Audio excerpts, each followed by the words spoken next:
Hello and welcome to Intuitive Insights. I am your host, Meghan McDonough, and today I have the honor of having my friend Mylene, Mye, with us to share her wisdom and her insights on intuition and transformation and all the things. So I'm going to read a little bit about Mye just to introduce her. Mylene Mye Hendrick is a seasoned executive and soulful mentor who transforms leadership into a journey of self-discovery and empowerment. After spearheading strategy, design, and user experience at Fortune 500 companies like Target, is that TJ Maxx? TJX? Yeah. TJ Maxx? Damn girl. Okay. TJ Maxx companies and Fidelity, my bank. Mye shifted from corporate realm to guide others through life's disruptions, blending her insights from neuroscience, philosophy, psychology, and spirituality. She inspires individuals to embrace change, build resilience, and craft a life of joy and purpose. Welcome, Mye. Thank you so much, Meghan. Oh my gosh, thank you so much. I am super thrilled to be here. Thank you for the invite. I'm so great. Well, I have to say how we met. Yes. So please. Last summer, I was doing a play in the Berkshires, which I'd never been to before. A friend of mine who I did a play with years ago was running this theater company and had asked me to audition. And I did, and it was, oh God, it was such a gift. And I met Mye's niece, right? Yes. She was in the show with me, Hero, a fabulous, talented, gorgeous young actress. And Mye came to the show and we met. And I believe I just fell in love because you're awesome. Yeah, I mean, there were so many synchronicities where we were like, synchronicities going. Wait, huh? Exactly. So, and we had such a great time. And so I wanted you, since we do something somewhat similar, or at least in the same vein, I wanted to explore one. What is your definition of intuition? What is that, a receipt? Well, you know what? I kept the receipt that we had. Stop it.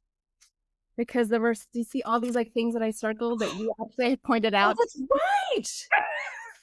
I've totally forgot about that because it was chock full of angel numbers. Yeah, no, there was 444-818, which is my favorite number. Yeah, you should move to the Valley.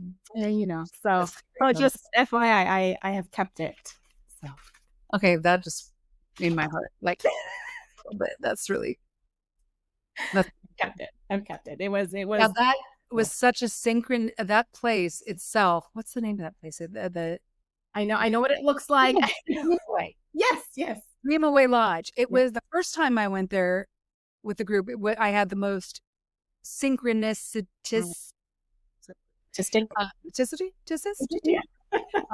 night. My son, who goes to school here in Chicago, his teacher, who is from Philly, was in the Berkshires at that place the same day we were. And it was just like, and then there was just so many other synchronicities happening that day. And then when we went again, tons again. So that place is absolutely magical. Yeah. I mean, I still remember like, what was it?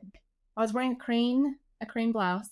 Yes. And I was wearing a cream. And I was like, it was my pajamas, but I pretended like it was real. It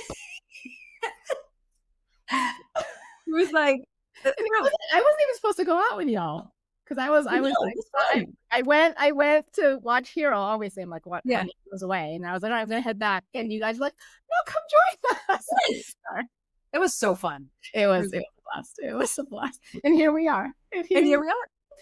Okay, so I have a couple of questions that'll launch this, and then we're just gonna use our intuition and go where we go. I don't know why, but I'm playing with my hair thing right now. But just in case you're wondering what that is.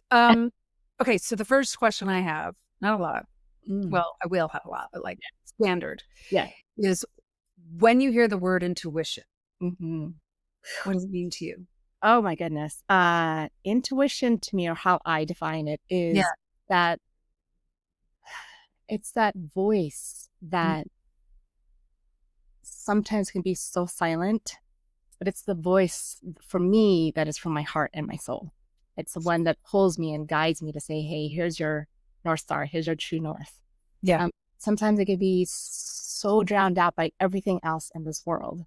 And other voices can appear to sound like intuition, but intuition is always loving, always kind, most often neutral, actually. Yeah, I say it's detached of emotion. Yeah, it's just like, it kind of asks you the questions that help, or at least help me step back to say, huh, um, from what version of myself am I actually making this decision from, or this choice Yeah.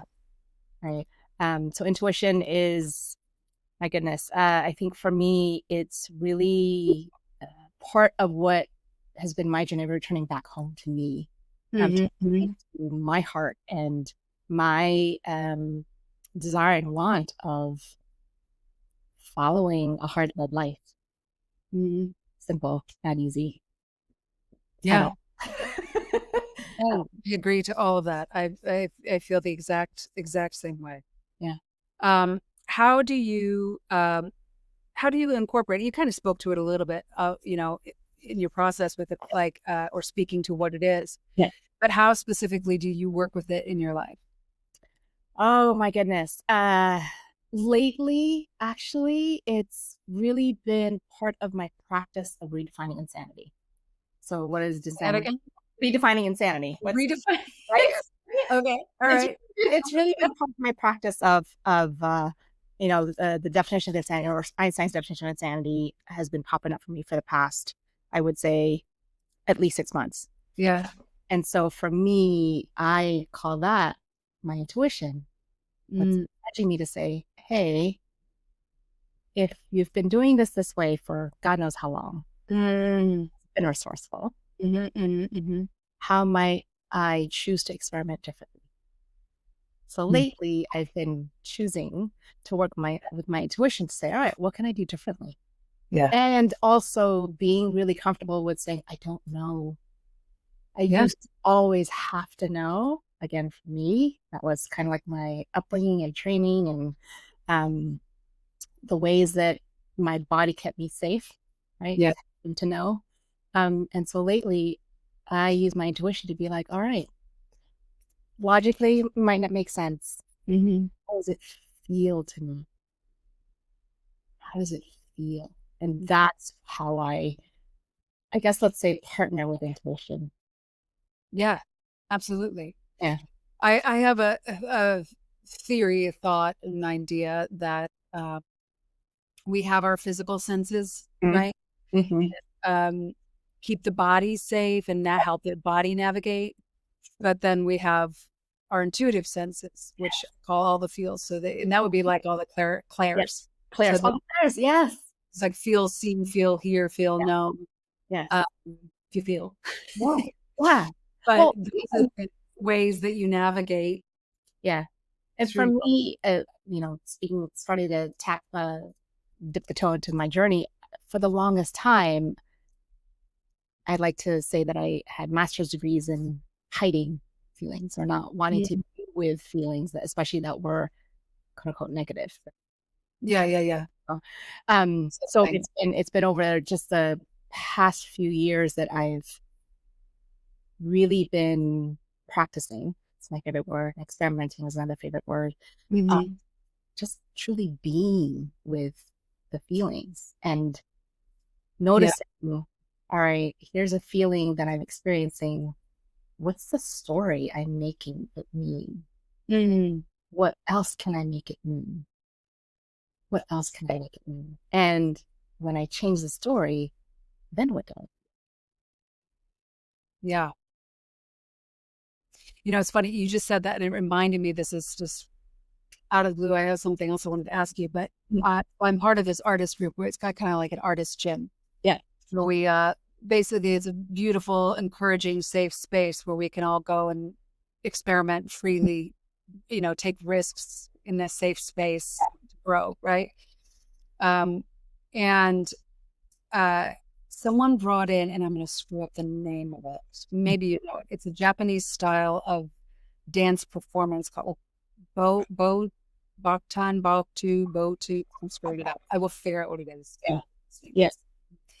And put it in the show notes. But I have never seen it or heard it before. And she brought it to she brought this piece, and it's like an emotional piece. Yeah.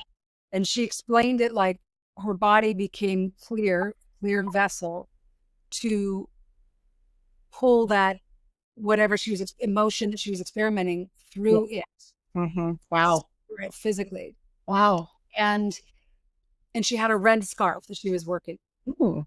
And she was dressed in black, and it was very, interesting movements and kind of like bird-like, like pterodactyl-like qualities and stuff. And then it evolved into this beautiful, like, I started to find, like a journey that she was going on, like a journey of life or a journey of grief or whatever, right? But what she asked, and in this space, it's very empowering to the fact that we say, what do you need as an artist in this part of your process? Yeah. Right. Yep. So what she had asked was, I just want to know what it makes you feel and what it makes you think. That's it.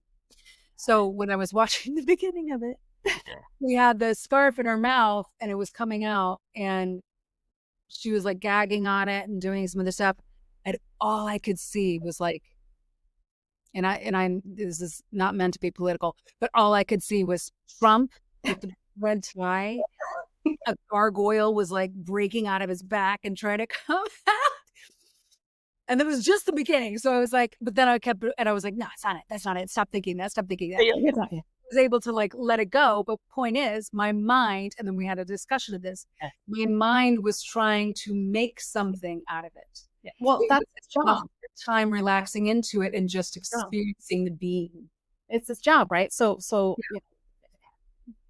I like to say, I love the mind. Fascinating. So I love that you're speaking about this, because one of the jobs of the mind is to fill in the gaps. Yeah. When we are also experiencing some, whether it's a show, poetry, whatever it is, but we feel something visceral, feeling. Yeah. And the mind might code it as something unsafe. It then has to go to emergency mode, which says, oh my gosh, when did this happen last? And what happened last time, and how did we survive last time? And blah, blah, blah. So it tries to fill in the gaps. Yeah. And that's what it did, until I was kind of like, Megan, stop. Megan, like, chill out. Because then I was having all these conversations with him, like, oh my God, you're the only one here who's thinking that's a Trump oil. And, this is art. And you're just like, you're ADDing out hardcore. And then I was like, all right, just chill. And then I was able to experience it. I'm like, wow, this is like a beautiful journey of grief and an exploration of grief, which what it actually was when she explained it to us. Wow. Which I think has a profound, that's something profound that you experience. And that's actually, one might say we are in the process of grieving. Always. Actively. Like, we can get like real meta and be like, we're grieving the fact that our spirits are contained in a frame with a mind that has to compute every single emotion that, our soul and spirit, that's their senses. That's their navigation system. Right. Yeah. Speaking of navigation systems, segue, you have a lot of corporate experience. You have a lot of working with that brain, experience, like, numbers and whatever. And obviously I haven't. Whatever, I'm pretty sure is not the technical term for it. But so what, if you feel, open to speaking to it, what was the shift? How did the shift come about? And then how did you follow your thread to get there? The shift of realizing that, hey, this is not a place for peace. Yeah. The shift was, my goodness, I remember so vividly. I remember driving home from work, and I screamed and hit the steering wheel. And that shocked me. Like, I knew I was the one doing the action, but the fact that I actually, like, you were yelling at yourself. I was just so frustrated and so angry. Yeah. That the only outlet that I felt safe to do it in was in my car. bringing home. But even that act, sort of, I actually, like, I remember catching myself and thinking, whoa, I don't do this. I Yeah. don't do Yeah. this. Yeah. I don't express my anger this way, blah, blah, blah. Mm. But that, I would say, was the moment where I realized, oh, um, the brick wall is not hitting my head. I'm Mm. the brick wall. And like, Yeah. I didn't know the definition of insanity back then, right? But Right. essentially I was like, oh, something has to change. Yeah. Yeah. Because, like, I think for a long time, even before that particular experience, I had continued to ask, like, I've done everything. I've checked all the boxes. I just want to did this. I did this. I did this. I did this. I did this. Why do I feel unsuccessful Mm. when externally successful? On paper, you're On successful. Your paper, heart. yeah. But for me, I was like, so why do I feel empty? Mm-hmm. And then I also started to realize that the things that I was uh, mentoring my team, it's not necessarily something that I was always following. And so Yeah. I was like, okay, wait, right? So that was also the start of realizing the choices that I was making and owning up to those choices. Not sort of saying, oh, well, because of this boss, or it's like, no, I made the choice. Um, and so I would say that was the start of, I mean, our whole journey is our soul person, right? But I think that was perhaps the conscious start of realizing I can't hide behind saying I'm too busy at work, because that's easy to do. Oh, I got too much work to do. I gotta take care of this. I gotta take care of this tomorrow. I gotta take care of this. So I decided that fall that I was like, all right, enough's enough. I need a break. And I decided to leave. Uh, and it was kind of like, oh, finally, the sabbatical that I always wanted, just not the way that I wanted it to happen. Yeah. Yeah. Yeah. Yeah. So, yeah, so it took, I was like, I'm going to take I left in, I think, November. So I was going to take the next 2 months, Yeah. holiday vacations, whatever. And then January, I started to feel panicky because I was like, "Hey, Right. Right now, what? we're Yeah. gonna right, like, ooh."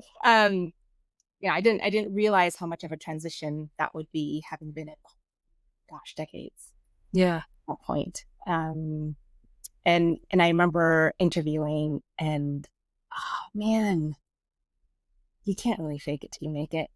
Yeah. I would go to these interviews, and sure, I did great. Yeah. But I think that was also uh, the point where I started to really acknowledge how my body felt and what my body was trying to tell me. Because I'd go to those interviews and I'd be like, man, I couldn't. Yeah. Yeah. Yeah. Yeah. I know exactly. And I also, for me, right, what's important is to be authentic and genuine. Mm-hmm. And Yeah. so, me, there was that incoherence and misalignment of, like, yeah, here I am interviewing, and yet I didn't feel aligned with what I was doing. Yeah. Um, and of course, spirit works in such mysterious ways. Then COVID hit. So everything paused and stopped. And there truly was no excuse to Yeah. say that I couldn't look within and understand the choices that I made or am making and what's next.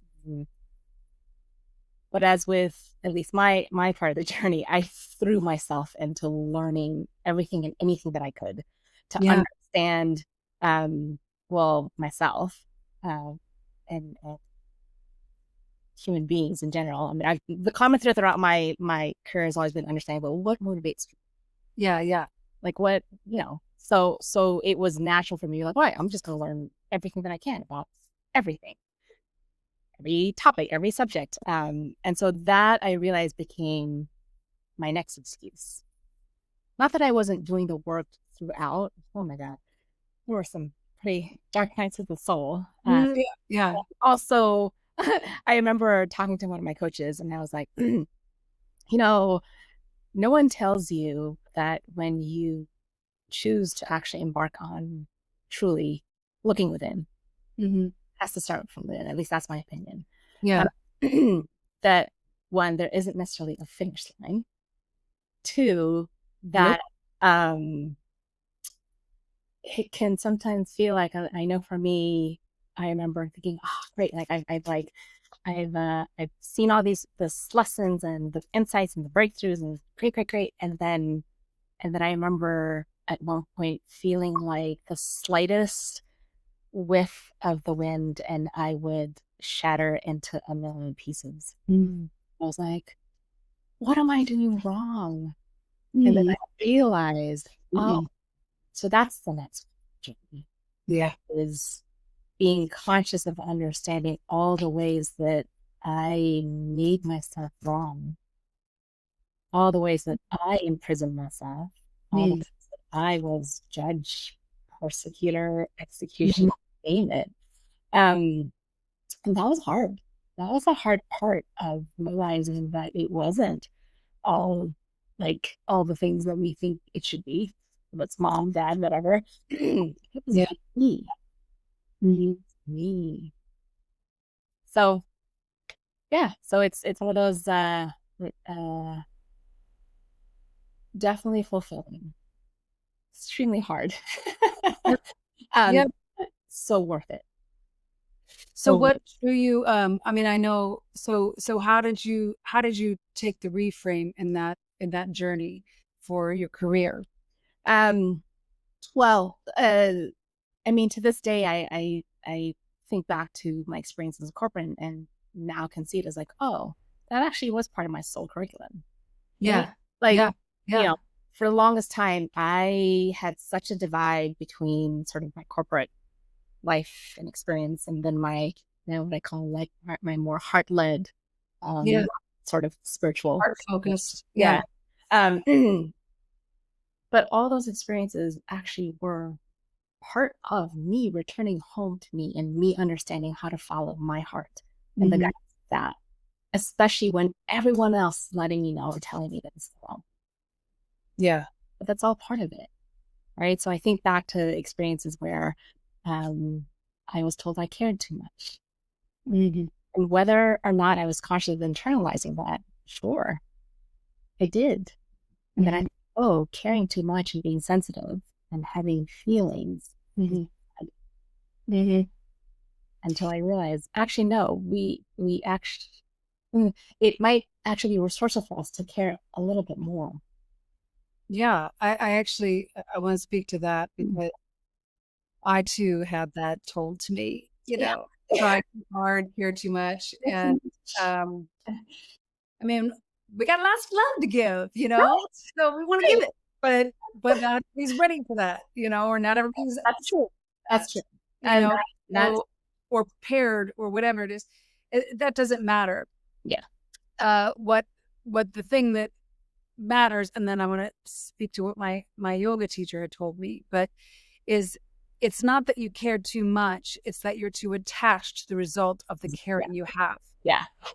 Well, and so, and then that makes me what she had told me about, and something I wrestled with, which, as an actor, as an artist, there's always rejection, it's like, it's just banked in, your odds are very low to get something, but if you get anything that you're like, well, that means the odds of you getting a lot of no's is a bit greater. So in that regard, it's a spiritual journey out the gate. Right. But I remember I would care so much in the same vein about like a project or an audition or something that I really wanted or was working for or whatever. And I would attach my worthiness to whether or not it happened. Yeah. And I remember so then what I thought I did, what I thought was the next best approach, and say, I don't care. It's okay. I don't care. And she was like, no. Care. Yes. Care. Attach. Yes. Yeah. I think during a similar part of my journey where, I was told I cared too much. I remember actually even saying, I wish I could care less. I actually wish I could care less. Mm. Mm. You don't, though. If you're really honest with I know, yourself, right? you No, don't. right. You didn't attach too much so that it hurts so bad when, Yes. you know. So that's the lesson, right? Is Yeah.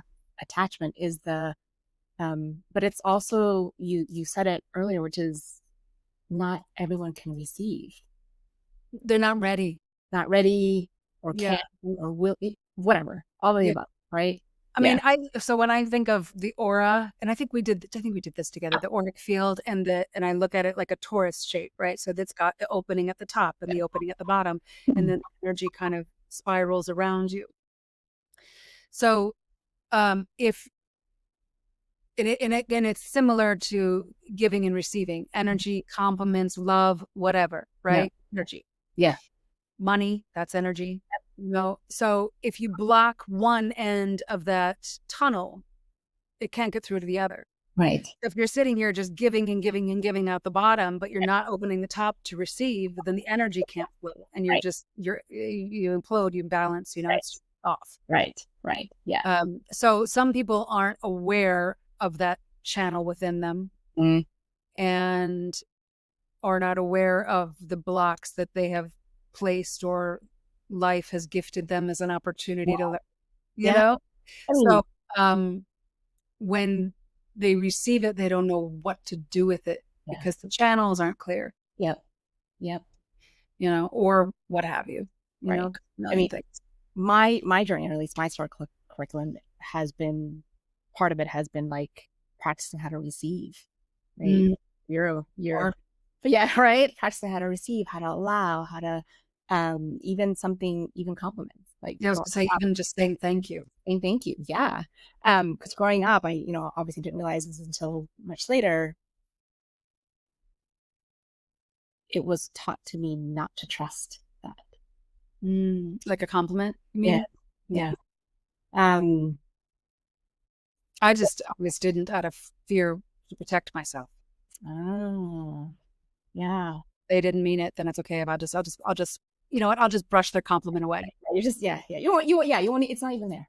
It's like if somebody, and that's the thing, when somebody explained it to me, it's like somebody's giving you a gift, the Yes. gift. Yes. And when you make fun of yourself and dismiss it, you're like hitting the gift out of their hands. Right. Like, you wouldn't do that. That's rude. Right. Well, so I'm curious, at least for you, I know the answer for me, but I'm curious, how willing and able were you to receive your own gifts to yourself? Did you? Working on that? What are you talking about? Well, same, but like even realizing, right, that like, oh, I can't even receive it myself. Like, I remember doing usual work, right, of looking in the mirror and being like, I love you. Ooh, see, Love you. Yeah, it's still hard, and even in, like, with my kids, with the young girls group that I did, the program that I had them all make self-love mirrors, where they, like self-love sunburst mirrors. We took popsicles and write positive I am statements, and then they had to write, to say it and I was like, girl, you don't even do that. You're like, it's me. Like I was like, and I was like, yeah, say it. I am powerful. I am a superhero. I am funny. I'm kind. I'm whatever. So for me, that was part of reframing my story. Yeah, was realizing that for me, I had to start from within. I don't remember I shared the story with you. So I have Kuan Yin here on my desk. Oh yes. And I did this journey that my friend Laura had taken us through. It was kind of like a 7-generation maternal lineage journey. And at the end, you gather with this group of women. They are your ancestors and goddesses and whatnot. And I remember Kuan Yin walking towards me. And I was like, oh, cool, Kuan Yin. Excellent.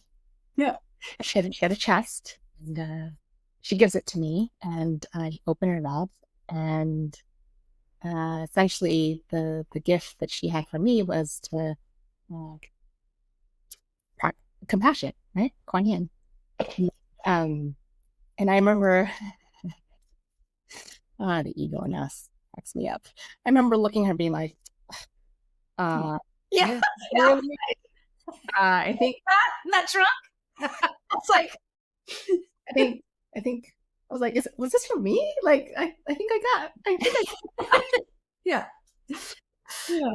And um, she lovingly said to me, "This is for you." Mm. And yes, you have mastered it for other people. Hmm. Hmm. And now it's time to master it for yourself. Hmm. I was like, oh, ouch. Yeah. I was like, compassion. Damn.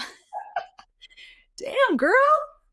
I was like, oh, all right, put in my place. Got it. Really noted. Really noted. Yeah.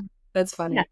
That's beautiful, though. I mean, that's so that's the, you know, that's the ongoing thing, though, the too. ongoing. Yeah, It's funny because we see everybody else change around us, and so it's easy for us to go, they're changing, they're doing this, they got to remember to do that. And we see ourselves as the constant, right? But yes. we're changing just as much. So we have to do that with ourselves too. And Yeah.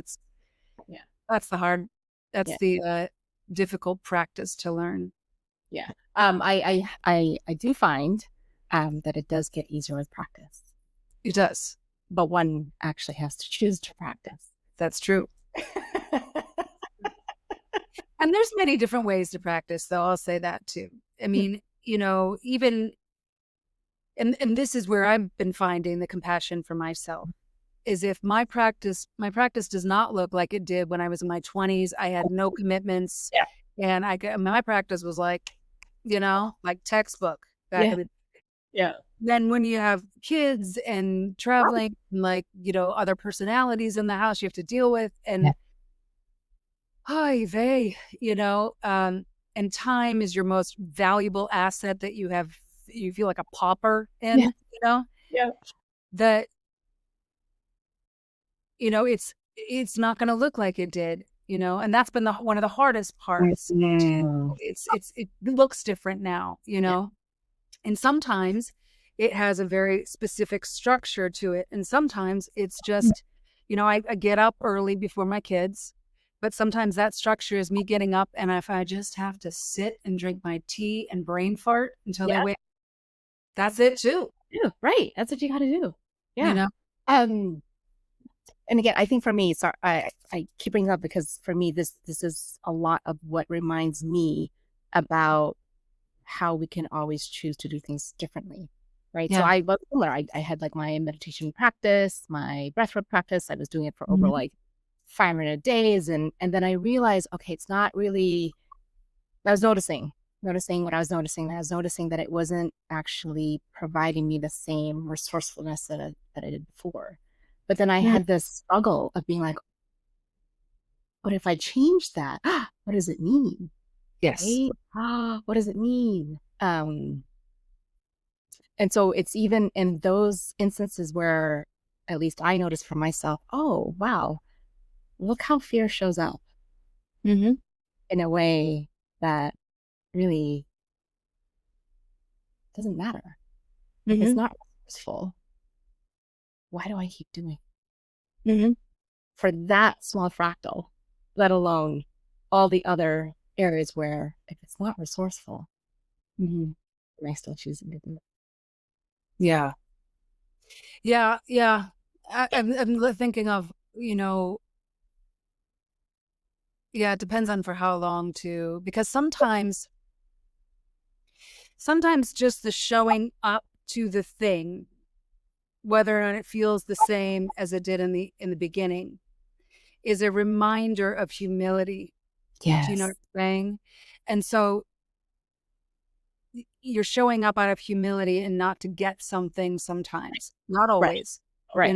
If it continues after a certain while, it's like, yeah, we got to shift things up. Yeah. There was also, when I took this Kabbalah course, one of the things that I liked, I had a lot of wonderful nuggets from that course. And one of them was, if you have a routine or a ritual or whatever, to switch it up. Yes. Always switch it up so that you don't get attached again. Yeah. You're not Yeah. attached, that the spirituality isn't attached to a thing, that it's living within you, and that you are resilient and flexible to the surroundings, because the surroundings are not your spirit and not your spiritual.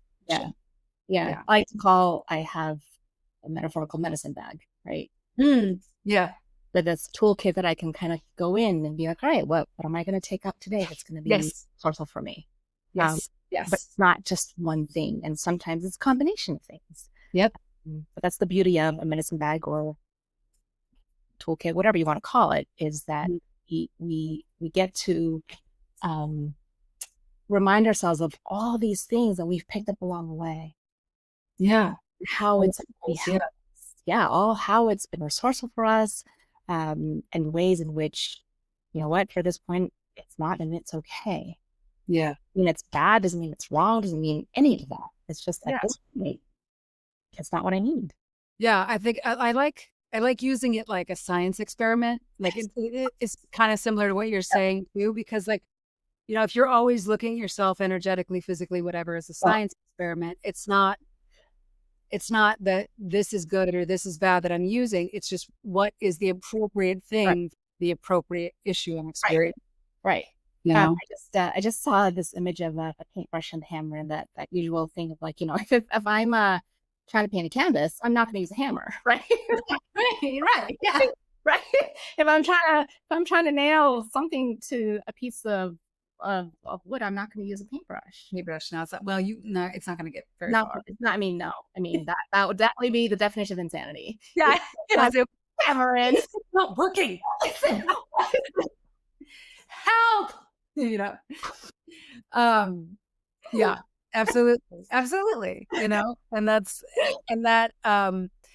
And the beautiful thing about the intuition is that it is creative in nature and fluid in nature. And so it's always offering up more resources and more opportunities to expand your resources. Yeah. I mean, if anything, it is at least for me, in my experience, it is that silent voice or that whisper that says, oh, remember this? Remember this tool that you have? Want to pick it up again? See how it works for you this time? Yeah. It doesn't say you have to. It just says, hey. No. And the thing is that is a lesson. That quiet voice is a lesson in detachment, because that quiet voice will sit by the side and be like, when you're ready, I'm just going to keep telling you. It is. I'm not about it. I'm just going to keep telling you until you do it. Yeah, it is. And you have the courage, you can do it. Yeah. Patient. Patient, and just, all right, well, that didn't work. All right, well, let's try a different route. Let's try a different script. Okay. Yeah. That worked. Okay, cool. Yeah. Yeah. Yeah. It's funny. I was, I've been thinking a lot about, as a navigational tool, the intuition lately. And then even I just did a podcast about, we don't use our intuition anymore because we've got Google Maps. We've got, find me or find somebody else on your phone. You've got all restaurants and you can check your traffic. You can check, everything. Yeah.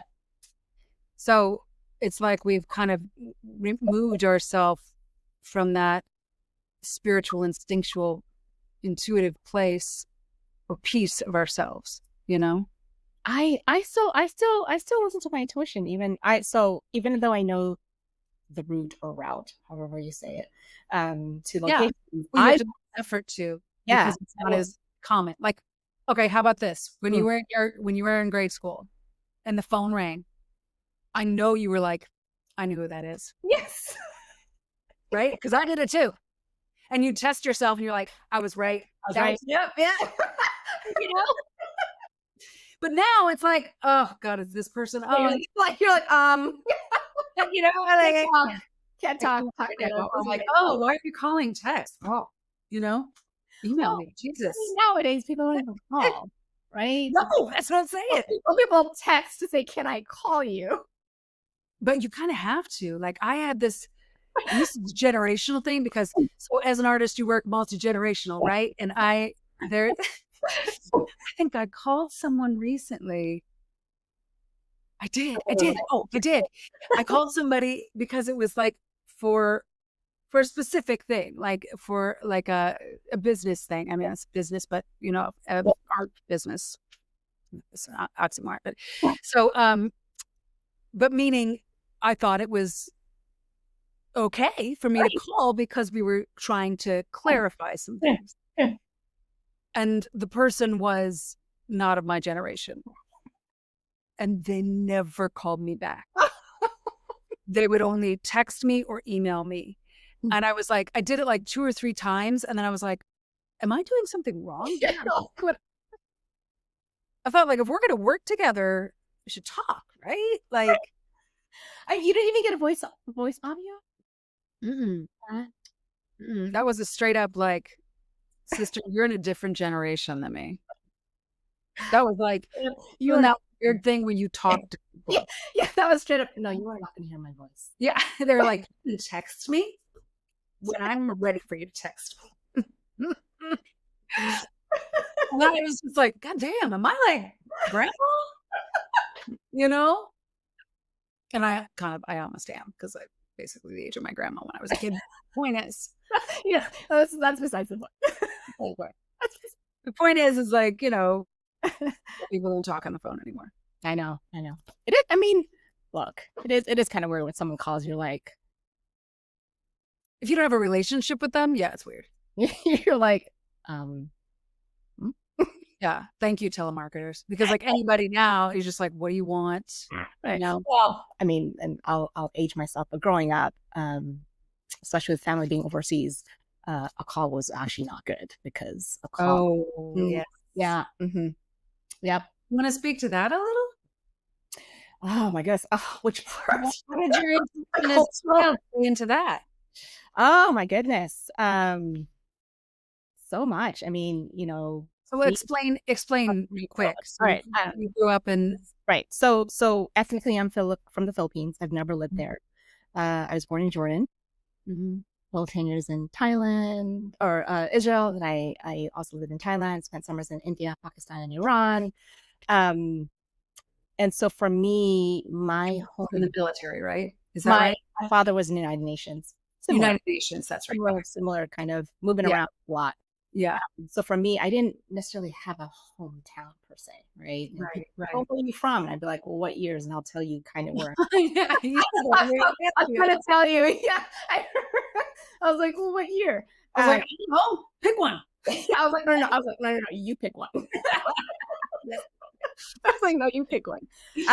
So even from that perspective, right, I feel very blessed that I had the opportunity to experience so many different cultures. Yeah. Different ways of being that to this day serves me because I kind of understand that. And really what I have come to notice is we have so many more similarities than we have differences. Absolutely. Like I will, you know, sometimes we'll say, oh, that's a Filipino thing. And it's like, oh, actually, no, it's also a Israeli thing. It's also a Palestinian thing. It's also there's so many similarities. However, it was difficult for me to, I think one of the things that I learned from growing up in all these different places was one, the skill of being able to be flexible. Yeah. And to be able to listen and understand nuances and cultural differences and whatnot. And as with every light, there is a shadow side. But I also learned to be so flexible and to be so chameleon-like that, you know, for a big part, like I didn't know which part of you was you. It's actually me. What was sort of either expected of me or something like that. So yeah, so my family is from the Philippines, and that's where most of my are actually there in the US. But yeah, overseas phone calls was not a good thing. Yeah. One was expensive, and two meant that it was a phone call. It was important. And, and important, not as a happy birthday important. It was an important day. Yeah. Mm-hmm. So, but yeah, again, mental models, growing up, and at the end of the day, though, I feel very blessed that I got to experience so many different cultures. And that's a lot of beautiful experience, both as a child culturally, but then also on the corporate end, because you work with, you have a beautiful way that you said it. Corporate, seasoned executives, the curious young minds. Yes. To help them align with their inner strength and realign their true calm. Yeah. I mean, I think one of the things that I see, and you see this too, Megan, is the potentials and the probabilities. Right? We all have an infinite number of potentials and probabilities. And as empaths, as sensitive beings, we can actually see, hear, name all the visual and whatever representation systems, and when a person might not be in alignment with who they be. And that's a tough, speaking from our personal experience, who you are and who you know yourself to be, even if it's something or someone that people might not have easily understood or embraced or accepted, that sense of belonging is still important. And again, for me, at least from my journey, I have learned and continue to learn that sense of belonging starts with me first and foremost. And so when people say, well, where do you feel nested home? I say, where this feels nested. It doesn't matter location-wise, it's where does this feel most at home? Yeah. And that's home. That's home. Amen. I feel like that is the best place to stop. So we're going to stop it right there because I couldn't have a better outcome than that. Thank you so much, Mye, for joining me. How can people get in touch with you? How can they work with you?